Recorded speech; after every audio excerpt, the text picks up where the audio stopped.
ನಮಸ್ಕಾರ ಎಲ್ಲರಿಗೂ. Welcome to Gayatri ಮೈತ್ರಿ ಯೂಟ್ಯೂಬ್ ಚಾನಲ್. ಇವತ್ತಿನ ವಿಡಿಯೋದಲ್ಲಿ ನಾವು ಅಣ್ಣವ್ರ ಮನೆಯಲ್ಲಿ ಹಿರಿಯರಿಗೆ ಧೂಪ ಹಾಕೋದ್ರ ಬಗ್ಗೆ ನೋಡೋಣ.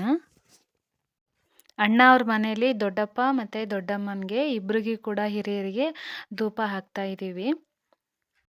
ದೊಡ್ಡಪ್ಪ ದೊಡ್ಡಮ್ಮ ಬಂದ್ಬಿಟ್ಟು ಅವರು ಆಂಧ್ರದವರು, ಕರ್ನೂಲ್ ಡಿಸ್ಟಿಕ್, ಎಮ್ಗಿನೂರು ತಾಲೂಕು, ಕೋಟೆಕಲ್ ಅಂತ ಅವ್ರ ಊರ ಹೆಸರು. ಅಲ್ಲೇ ದೊಡ್ಡಪ್ಪ ದೊಡ್ಡಮ್ಮ ಇದ್ದದ್ದು. ದೊಡ್ಡಪ್ಪ ಅವರು ತೀರ್ಕೊಂಡು 18 ವರ್ಷಗಳಾಗಿದೆ. ಮತ್ತು ದೊಡ್ಡಮ್ಮ ಅವರು ತೀರ್ಕೊಂಡು ಈಗ 9 ವರ್ಷಗಳಾಗಿದೆ. ಪ್ರತಿ ವರ್ಷವೂ ಕೂಡ ಅವ್ರ ಮನೆಯಲ್ಲಿ ಹೀಗೆ ಪೂಜೆ ಮಾಡ್ತಾರೆ. ವರ್ಷವೂ ಯೂಶ್ವಲಿ ಅಲ್ಲಿ ಆಂಧ್ರಕ್ಕೆ ಹೋಗ್ಬಿಟ್ಟು ಅಲ್ಲೇ ಪೂಜೆ ಮಾಡ್ಕೊಂಡು ಬರೋರು. ಆದರೆ ಈಗ 2 ವರ್ಷದಿಂದ ಅವ್ರಿಗೆ ಹೋಗ್ಲಿಕ್ಕೆ ಆಗ್ತಾ ಇಲ್ಲ.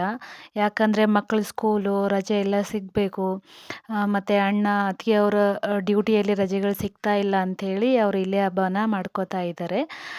ಇನ್ನು ಅವರೆಲ್ಲ ಇಲ್ಲಿರೋದ್ರಿಂದ ನಮಗೂ ಧೂಪ ಹಾಕ್ಲಿಕ್ಕೆ ಕರೆದಿದ್ರು, ನಾವು ಹೋಗಿದ್ದೀವಿ. ಈ ಪೂಜೆ ಎಲ್ಲನೂ ಕೂಡ ನಾವು ಆಂಧ್ರದಲ್ಲಿ ಹೆಂಗೆ ಮಾಡ್ಕೋತೀವೋ ಅದೇ ಥರನೇ ಇಲ್ಲಿನೂ ಮಾಡ್ಕೊಂಡಿರೋದು. ಇನ್ನು ನಮ್ಮ ಕಡೆ ರೊಟ್ಟಿ ಎಲ್ಲ ಅತ್ತಿಗೆ ಮತ್ತು ನಾನು ಇಬ್ಬರು ಪೂಜೆಗೆ ಏನೇನು ಬೇಕೋ ಅಡುಗೆಗಳನ್ನ ರೆಡಿ ಮಾಡ್ಕೋತಾ ಇದ್ವಿ.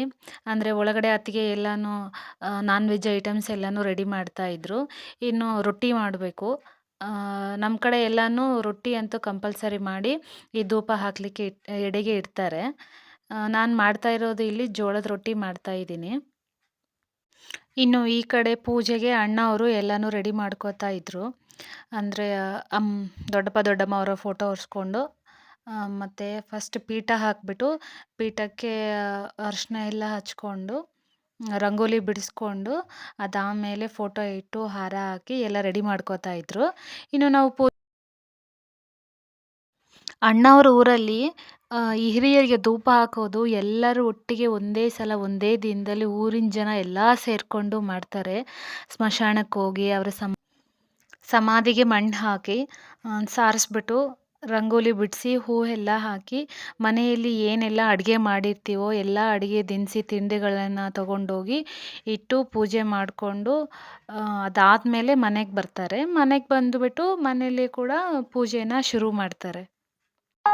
ಇನ್ನು ನಮ್ಮ ಮನೆಯಲ್ಲಿ ಸತ್ತಿರುವಂಥ ಹಿರಿಯರಿಗೆ ಧೂಪ ಹಾಕೋದಂತೂ ತುಂಬ ಮುಖ್ಯ. ಪ್ರತಿ ವರ್ಷವೂ ಕೂಡ ಅವರಿಗೆ ನಾವು ಧೂಪನ ಹಾಕ್ತೀವಿ.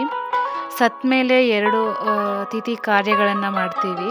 ಅದಾದಮೇಲೆ ವರ್ಷದೊಳಗಡೆ ಕೂಡ ಅವ್ರನ್ನ ಹಿರಿಯರಲ್ಲಿ ಸೇರಿಸ್ಬಿಟ್ಟು ಅದಾದಮೇಲೆ ವರ್ಷಕ್ಕೊಂದ್ಸಲ ಪೂಜೆಯನ್ನು ಮಾಡ್ತೀವಿ. ಹೀಗೆ ನಮ್ಮ ಹಿರಿಯರು ಸತ್ತೋಗಿರೋಂಥವ್ರುಗಳನ್ನ ನೆನೆಸ್ಕೊಂಡು ಅವ್ರ ಆತ್ಮಕ್ಕೆ ಶಾಂತಿ ಸಿಗಲಿ ಅಂತ ಧೂಪ ಹಾಕೋದು ತುಂಬ ಮುಖ್ಯ.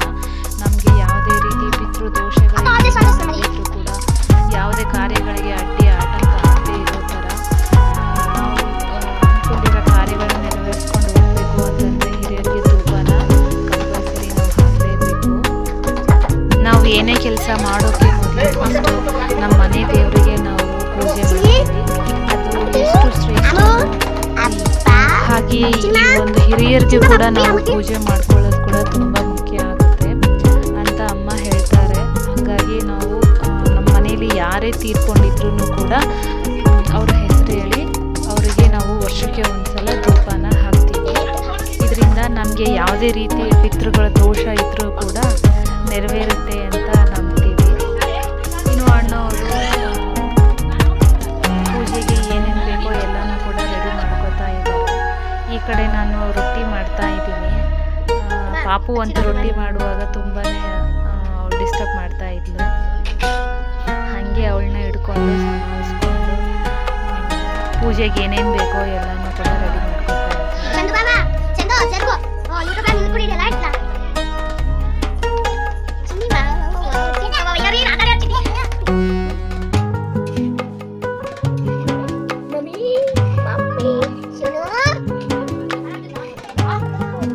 ಪೂಜೆಗೆ ಬೇಕಾಗಿರುವಂಥ ಎಲ್ಲ ಎಡೆನೂ ಅಡುಗೆನೂ ಎಲ್ಲನೂ ರೆಡಿ ಆಯಿತು. ಇನ್ನು ಹೀಗೆ ನಾವು ಒಂದು ಪತ್ರೋಳಿಯಲ್ಲಿ ಎಲ್ಲ ಎಡೆ ಹಾಕ್ಕೊಂಡು ಅದಕ್ಕೆ ಇನ್ನೊಂದು ಪತ್ರೋಳಿ ಮುಚ್ಕೊಂಡು ಈ ಥರ ತೊಗೊಬರ್ತಾರೆ. ಇಬ್ಬರಿಗೆ ಒಂದೊಂದಾಗಿ ಸಪ್ರೇಟ್ 2 ಎಡೆಗಳನ್ನ ಮಾಡಿ ಇಟ್ಟು ಇಲ್ಲಿ ಬಂದು ಫೋಟೋ ಮುಂದೆ ಇಟ್ಟಿದ ಮೇಲೆ ಆ ಪತ್ರೋಳಿ ತಗೊಂಡ್ಬಿಟ್ಟು ಎಲ್ಲನೂ ರೊಟ್ಟಿಯಿಂದ ಜೋಡಿಸ್ಕೊತಾರೆ.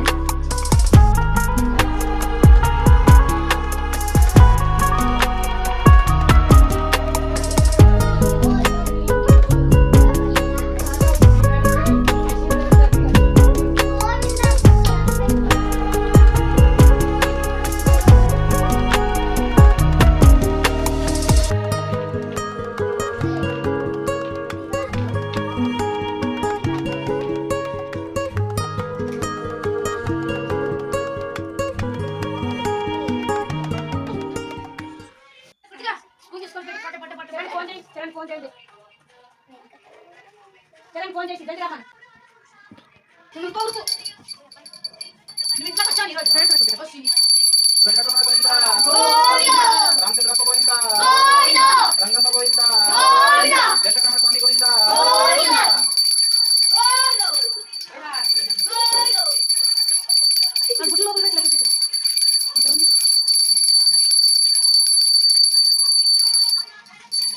దాని మీద తులసాకు పెట్టండి అట్లే ఎడ మీద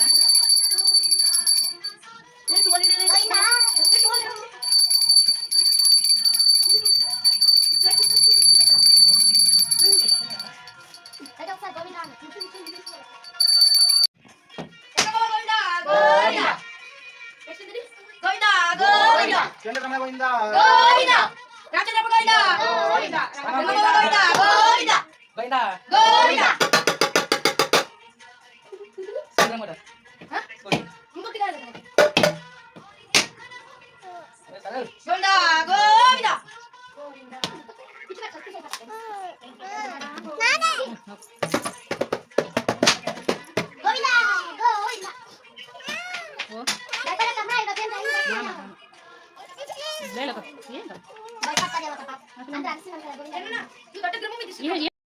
ಪೂಜೆ ಮಾಡ್ತಾ ಮಾಡ್ತಾ ಮಧ್ಯದಲ್ಲಿ ಅಣ್ಣವ್ರಿಗೆ ತುಂಬ ಬೇಜಾರಾಗ್ತಾ ಇತ್ತು.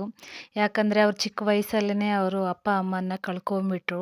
ಫಸ್ಟು ದೊಡ್ಡಪ್ಪ ಅವರು ಅಣ್ಣವ್ರಿಗೆ 16-17 ಏಜಲ್ಲೇ ಅವ್ರು ಕಳ್ಕೊಂಡ್ರು. ಅದನ್ನೆಲ್ಲ ನೆನೆಸ್ಕೊಂಡು ತುಂಬ ಬೇಜಾರಾಗ್ತಾಯಿದ್ರು. ಅದಾದಮೇಲೆ ದೊಡ್ಡಮ್ಮ ಅವ್ರಿಗೆ ಕ್ಯಾನ್ಸರ್ ಬಂದಿತ್ತು.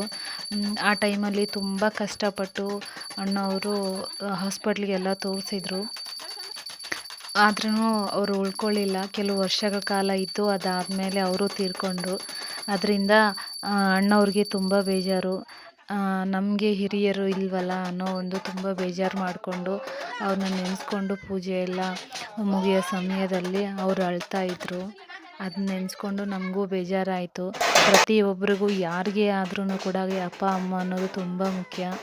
ಅವರು ನಮ್ಮ ಜೀವನದಲ್ಲಿ ನಮ್ಮ ಜೊತೆಗೆ ಕೊನೆವರೆಗೂ ಅಂದರೆ ಅವರು ಆಯುಷ್ಯು ಮುಗಿಯೋವರೆಗೂ ಕೂಡ ನಮ್ಮ ಜೊತೆ ಇದ್ದರೆ ತುಂಬ ಚೆನ್ನಾಗಿರುತ್ತೆ. ಹೀಗೆ ಅರ್ಧದಲ್ಲೇ ಹೋಗ್ಬಿಟ್ರೆ ಅದು ನೋವನ್ನ ತಡ್ಕೊಳಕ್ಕಾಗಲ್ಲ.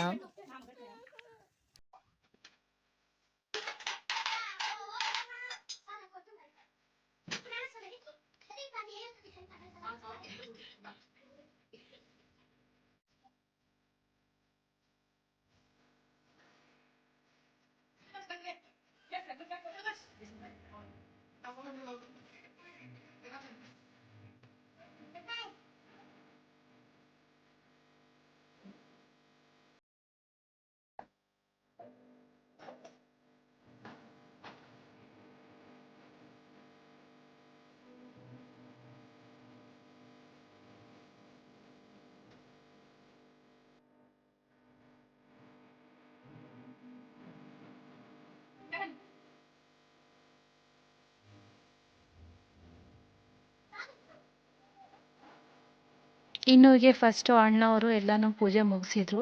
ಅದಾದಮೇಲೆ ನಾವೆಲ್ಲ ಮನೇಲಿ ಒಬ್ಬೊಬ್ಬರಾಗಿ ಗೋವಿಂದ ನಾಮ ಹಾಕಿಸ್ಕೊಂಡು ಧೂಪ ಹಾಕಿ ಪೂಜೆ ಮಾಡಿಕೊಂಡು ತೀರ್ಥ ಕೊಡ್ತಾರೆ. ತೀರ್ಥ ತಗೊಂಡು ಎಲ್ಲರೂ ಕೂಡ ಪೂಜೆನ ಮಾಡ್ಕೊಂಡ್ವಿ. ಇನ್ನು ಫುಲ್ ಮನೆ ತುಂಬ ಹೊಗೆ ಹಾಕಿಬಿಟ್ಟು ತುಂಬ ಹೊಗೆ ಎಲ್ಲ ಹಾಕಿ ಇನ್ನು ಆಚೆ ಬಂದು ಕೂತ್ಕೋತೀವಿ. ಎಲ್ಲನೂ ಡೋರು ವಿಂಡೋಸು ಎಲ್ಲನೂ ಕೂಡ ಕ್ಲೋಸ್ ಮಾಡಿಕೊಂಡು ನಾವು ಬಂದು ಆಚೆ ಕೂತ್ಕೋತೀವಿ. ಅಂದರೆ ಆ ಸಮಯದಲ್ಲಿ ಹಿರಿಯರು ಬರ್ತಾರೆ ಅಂತ ನಂಬ್ತೀವಿ. ಆ ಒಂದು ನಂಬಿಕೆಯಿಂದ ಆಚೆ ಬಂದು ಕೂತ್ಕೊಂಡು ಅವ್ರ ಬಗ್ಗೆ ಒಳ್ಳೆ ಮಾತುಗಳನ್ನ ಆಡ್ಕೊಂಡು ಕೂತ್ಕೋತೀವಿ. ಇನ್ನು ಪೂಜೆ ಎಲ್ಲ ಮುಗಿದ್ಮೇಲೆ ಎಲ್ಲರೂ ಸೇರಿಕೊಂಡು ಒಟ್ಟಿಗೆ ಕೂತ್ಕೊಂಡು ಊಟ ಮಾಡಿಕೊಂಡು ಆ ದಿನನ ಕಳೆದ್ವಿ. ಈ ವಿಡಿಯೋ ಇಷ್ಟ ಆಗಿದ್ರೆ ಲೈಕ್ ಮಾಡಿ, ಶೇರ್ ಮಾಡಿ. Thank you.